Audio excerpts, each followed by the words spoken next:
긴장하지 마세요. 자, 하겠습니다. 자, 여러분 안녕하십니까? 우리 아스트라 공작단, 우리는 평범하게 보이지 않습니다.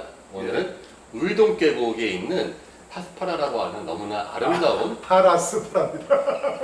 써있습니다. 제가 이렇게 비싼 데를 내가 못 사는 데가 사실은 파라스파라 봤죠? 이렇게 이런 데를 쉽게 이야기하시는 이 CEO 브루스가 남의 밥그릇을 넘보려고 지금 준비하고 있어요. 아니 역사란 무엇인가를 이야기한답니다. 예. 역사란 무엇인가 너무 거창하고요. 예, 근데 뭐 농담처럼 이야기했습니다만 저는 이게 역사하고 고고학, 문화 또는 조상과 고고학이기 때문에 재밌을 것 같아요. 그래서 우리 먼저 같이 한번 이야기하시는 분 소개부터 하겠습니다. 옆에 브루스. 너무나 뭐 부르습니다. 자, 우리 방금 막 동남아 공연을 마치고 온 호재. 아유, 우리 정말 선생님 고생났어. 요즘엔 어떻게 우리 여행을 좋아하고 온지 남도, 전문. 예. 아유, 왕초. 호모 도라댕기 코스 왕초 윤태욱입니다. 아이고, 돌아다니셨어. 그리고 여기 안 보이는데 옆에 그 허당칸이 우리를 갖다 이제 이렇게 그 무슨 조지 오웰의 빅브라더 같아요. 무슨 검열관 같아. 그래서 한 잔 먹으면서 계속 보고 있어요. 1800페이지 리그베다 번역하면서 아주 그냥 침이 빠지죠. 딥해져가지고.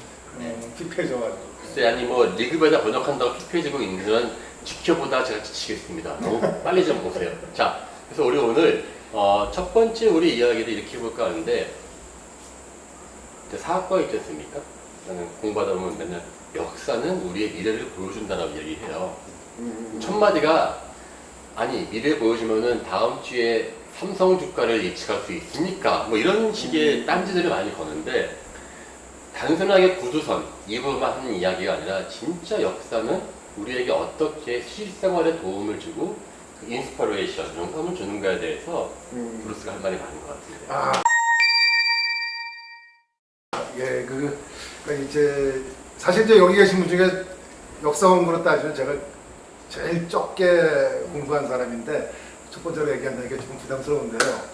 그 사람마다 역사 공부하는 이유가 다 다를 것 같아요. 뭐 인간에 대해 이야기해서 공부하는 분도 있고 또 세상에 대한 인사이트를 가지고 싶어서 공부하시는 분도 계실 거고 또 학자로서 연구를 하시는 분도 계시고 근데 저 같은 경우는 이제 돈 벌려고 역사를 공부를 하고요.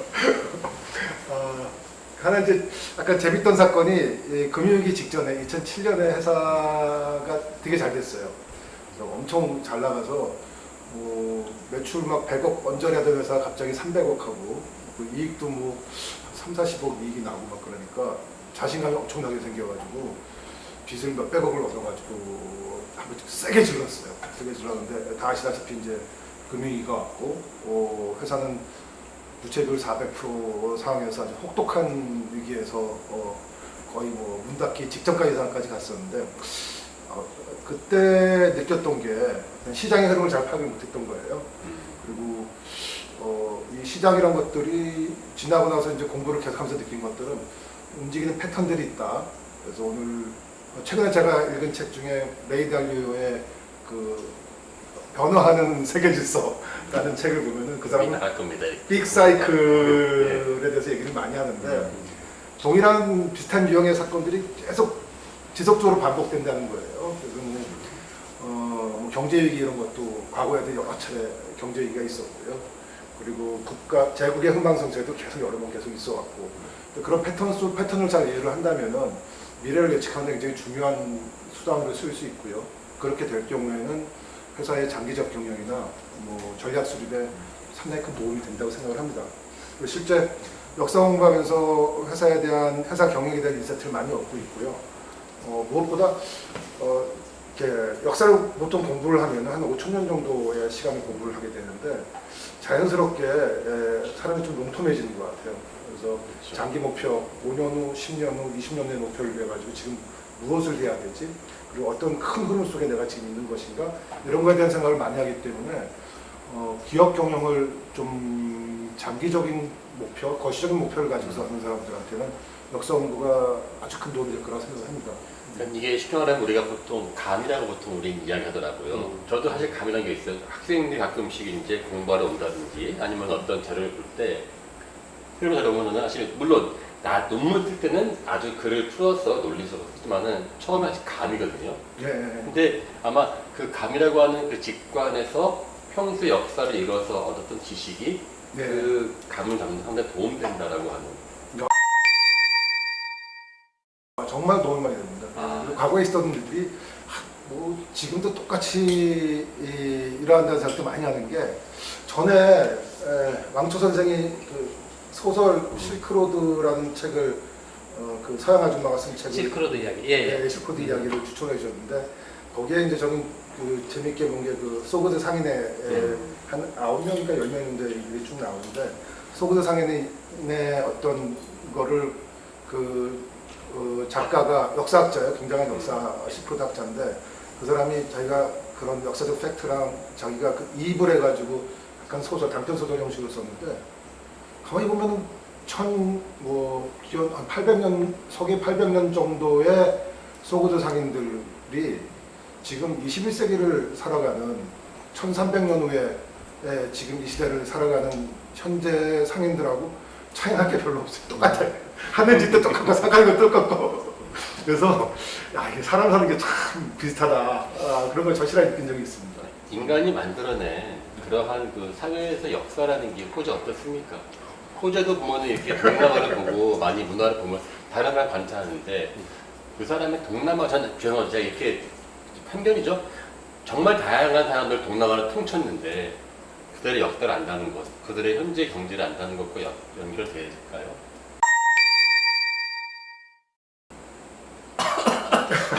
근데 제가 지금 거 역사 말씀하셨잖아요. 근데 역사가 워낙 우리가 이제 역사 정의가 좀 어려울 것 같긴 한데 워낙 폭이 넓어가지고 저는 이제 역사를 이제 현재적 관점에서 보기 때문에 저는 이제 그것을 이제 문명으로 저는 보거든요. 이게 문명론이라는 것은 이제 현재 관점에서 보는 역사인데, 그러니까 어떤 역사가 이제 승리했는지의 관점이 이제 좀 문명론이거든요, 사실은.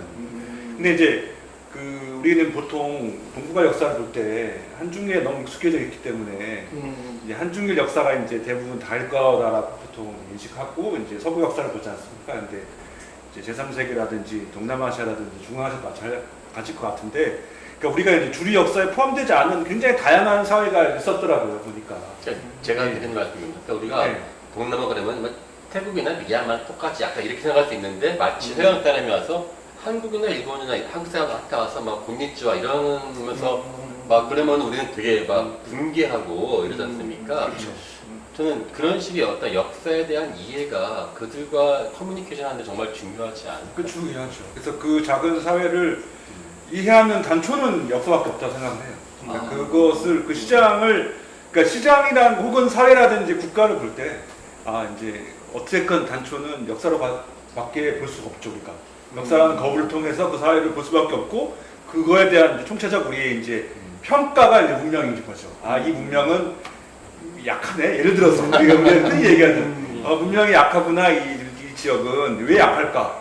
근데 그런 경우는 대부분 이제 자연 환경이 압도적으로 강하거나 뭐 비가 많이 내린다거나 혹은 이제 그 강이 우리가 도저히 다리를 지을 수 없을 정도로 강이 크다거나 혹은 이제 환경이 힘든 거죠. 근데 이제 운 좋게도 이제 우리가 살던 지역은 우리가 이제 농경 사회였지 않습니까? 네. 농경 문화는 그런 어떤 그 우리가 자연을 컨트롤할 수 있는 역사였던 거죠, 우리는. 그러니까 우리는 이제 약간 정상 범주에 있던 어떤 왕조국가의 역사였고요. 그렇지 않은 역사도 굉장히 많이 있었고, 근데 우연치 않게 환경이 변하면서 그런 역사들이 운명적으로 이제 폭발하는 시기가 있었죠. 중앙아시아도 동남아시아도 그런 시기가 분명히 있었어요. 왕조들이. 그런 어떤 아까 말씀하신 순환 사이클도 마찬가지고요. 순환 사이클이 이제 동남아시아에도 있었고, 거기도 거대한 왕조들이 거대한 문명들이 분기를 이루면서 그런 사이클이 있었어요. 저는 그 호재 선생이 그 작년인가 재작년에 쓰신 그 아시아의 시대는 K-팝처럼 온다라는 그런 역작이 있잖아요. 재밌게 잘 봤죠. 네, 이제 그거를 읽고서 느낀 게 내가 이거를 한 10년만 일찍 읽었으면 떼돈을 벌었을 텐데. 가만히 보면 별로 긍정하지 않은 듯한데. 지금 이렇게 역사를 얘기하시면서 브루스 같은 경우는 이제 하는 일이 지금 뭐 당장 예. 경영자이고 평생을 예. 그 일에 이렇게 성공을 크게 성취를 이루시고 또 고고학을 해서 또 사학과 학생들을 이렇게 가르치고 있는 분이 이제 지역학을 하고 있으니까 우리나라에도 굉장히 드문 거죠. 동남아시아 지역학을 했다는 것 자체가 그렇게 하시는 거 보면 정말 그 역사라는 같은 거를 놓고 완전히 다른 분야에서 다른 접근을 한다는 거를 참 많이 느낍니다. 근데 이 세 분은 굉장한 일들을 하는데 사실은 제가 역사를 약간 이렇게 좀 고등학교 교과서 수준 정도까지는 살짝은 흥미를 갖고 읽기는 하지만 저는 그냥 역사는 재밌는 거라고 생각을 합니다. 하나는 제 경우로 치자면 역사는 그 자체로 재미있다. 무엇이 재밌냐면 드라마가 재미있는 것보다 더 많은 주연급 출연자들이 있는 거대한 어떤 드라마의 집합체이기 때문에 네. 그래서 하나 둘씩 뽑아와도 재미있고 전체를 봐도 재미있고 사실은 저한테 제 역사가 더 재미있고 흥미로운 거는 그 핑계를 대고 계속 여행을 할 수 있다는 놀러 다니시. 놀러 갈 수 있는 가장 좋은 핑계. 답사라는 게 사실은 솔직히 얘기하면 놀러 간다이 이렇게 약간 버무린 과장된 이렇게 좀 약간 불식한 용어이긴 하지만 역사를 조금 더 이해하고 역사를 조금 살짝 더 관심을 갖고 여행을 하면 그 여행이 좀 더 이렇게 풍성해지고 풍요로워지고 마치 뭐가 있어 보이는 단 한 가지 약점은 있죠. 이제 저처럼 여행을 하고 그다음에 역사를 읽으면 이제 돈을 못 버는 거죠, 이제. 근데 인사이트를 얻으시잖아요. 궁금한 건 예. 그 답사를 가고 안 가고 차이가 어떤 차이가 있나요? 현장에 가서 가는 느낌의 차이는 굉장히 있습니다. 이제 저는 무슨 이 강가대처럼 이렇게 학자로서 가는 것은 아니니까 어느 지역에 갔을 때 관심이 어떤 이유로든지 생긴 그 지역에 갔을 때 그 과거에 어떤 과정들을 거쳐서 이 자리에 와 있다 하는 맥락을 알고 있으면 왠지 조금 더 멋있어 보이고 조금 더 친해 보이고 조금 더 친숙해 보이고 뭔가 어떤 유적지에서도 이렇게 누군가 나와서 이렇게 대화를 해줄 것 같은 그런 느낌이 있어서 역사를 안다는 거는 그런 적어도 여행이나 이런 면에서는 아주 굉장히 풍성한 것 같아요. 답사와 안과 차이는요. 사람을 줌으로 만난 거랑 그냥 만난 거랑 뭐가 달라요. 네. 사람을 줌으로 만난 거. 진짜와 가짜의 차이군요. 그러니까는 그게 줌도 사실 기본적 팩트 전달에서는 똑같다고 할지라도 인간은 사실 이 말로만 지식으로만 보는 것이 아니라 오감으로 느끼도록 이 사피엔스는 표기되어 있다. 동감. 예. 어쨌든 근데 우리가 이제 역사 얘기를 하는 것이 아니라 역사를 하면 돈을 번다는 이야기를 우리가 이 비밀을 캐내가지고 듣는 분들 모두 부자 되세요라고 한마디 해야 되는데 말입니다. 너무 세속적이지 않으세요, 그거? 근데 그게 인간의 이렇게 돈을 버는 행동이나 지금 어떤 그런 행동들이 되게 원초적이잖아요. 본능적이고요. 그리고 그게 또 역사 공부하면서 얻는 것들, 그 본능적인 거에 대한 이해가 넓어지는 것 같아요. 예를 들어 돈 버는 것 중에 제가 이제 가장 중요한 것은 뭐냐면 고객 솔루션을 어떻게 잘 제공하냐, 잘 제공하는 사람이 돈을 많이 벌 수가 있거든요. 근데 고객 솔루션을 잘 제공한다는 거는 고객에 대해서 이해를 잘하는 거고 또 고객 개인일 수도 있고요. 고객이 있는 회사 아니면 고객이 속해 있는 시장 아니면 어떤 특정 국가 이런 글로벌한 시장의 흐름 이런 것들을 동시에 이해를 잘하고 거기에 맞춰서 최적화된 솔루션을 잘하면은 돈을 번다고 저는 생각을 하는데 근데 상대방의 입장을 이해한다는 게 정말 어려워요. 그 사람이 짧게 한마디를 던졌거나 눈을 약간 찌푸렸거나 아니면 얘기를 하는데 침묵이 약간 길었다거나 그럴 때 한 5분, 10분 상담하고 나서 그 사람들한테 어떤 대안을 제공을 한다든가 어떤 솔루션을 제공을 해야 되는데 그때 역사 공부한 것들이 굉장히 많이 도움이 됩니다. 이건 역사를 통해서 어떤 세상이나 사람에 대한 이해들이 깊어지면 굉장히 자신 있게 이 사람은 지금 이거에 대해서 부정적인 감정이 있어, 긍정적인 감정이 있어. 지금은 이 얘기를 해야 돼. 이런 것들이 굉장히 짧은 시간 많이 떠오르는 경우들이 많이 있었어요. 그래서 오히려 사람에 대한 이해도가 많이 깊어진 것들 그리고 또 어떤 면에서 보면은 역사는 수많은 사건들이 다 이렇게 축적된 결과들 아니에요. 그거는 우리 경영학에서 최고로 쳐주는 하버드 MBA의 케이스 스타디가 엄청나게 쌓인 것들이거든요. 그래서 그런 역사를 보면서 그걸 케이스 스타디로 생각을 한다면은 그러면 그 돈 버는 시뮬레이션하고도 또 연관될 수도 있습니다. 저는 뭐 그런 5,000년 전 역사나 3,000년 전 역사나 1,000년 전 역사나 아니면 산업革命 이후 역사나 굉장히 동질감을 많이 느낍니다. 그렇죠. 사실 MBA에서도 대부분 다 이제 케이스 스터디를 많이 강의하거든요. 예, 그것도 사실은 역사적 사건이긴 해요, 다. 그렇죠. 뭐 G가 그렇고 GM이 이랬고, 네. 뭐 에디슨이 이랬고, 혹은 네. 이제 뭐 진주 형제가 이랬다 뭐 이런 거잖아요, 사실은. 맞습니다. MBA 같은. 그런데 한 가지 차이는 있다고 보이는 게 역사를 그냥 전심전력으로 역사를 연구를 해가지고 역사학자가 된 사람은 돈을 못 버는데 역사를 좋아하고 읽은 사람은 왜 돈을 벌고 있는지 그 약간의 무슨 차이가 있을 것 같아요.